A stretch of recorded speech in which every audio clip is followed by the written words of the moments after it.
Thank you for the introduction.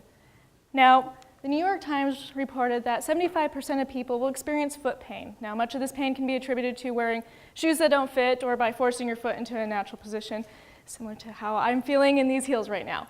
Now, while I can choose to have some foot pain in order to have a couple extra inches added onto my height, many people don't have this luxury because their pain is due to a chronic symptom of a foot pathology, such as diabetic neuropathy.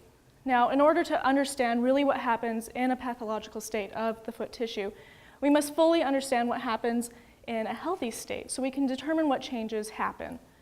In order to do this, much research has been developed creating models of healthy foot tissue. However, these models are limited by their complexity, their lack of application to human movement, and their focus on only one structure of the foot, such as the heel. The model I am proposing is a simple mathematical model that will be supported by the pressure measuring insoles you see on the left.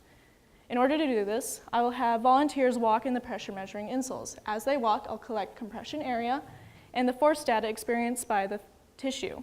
These two measures will be fed into my mathematical model. My model is comprised of ellipsoids placed at the heel, arch, metatarsals, and the toes. These ellipsoids, when given the force and area, will output the stiffness and damping properties of the tissue. These two properties will help us understand how the tissue is experiencing the stresses of walking and give us further insight into how healthy foot tissue works. Now, my model is simplistic. It has application to human walking, and it focuses on the entire foot, giving an advantage over other models in the field.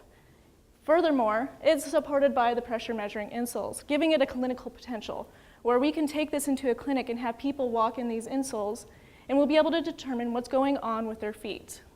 If we can determine what's going on with healthy tissue, we'll be able to determine what changes to a pathological state. And when we determine these changes, we'll be able to more focus on how we can diagnose these changes, and if we can diagnose what changes, we'll be able to treat these changes. And this will help us alleviate so much pain that these people are going through because they have no choice. They have to have this foot pain, and if we can treat it and alleviate it, so many people will be able to return to their normal lives. Thank you.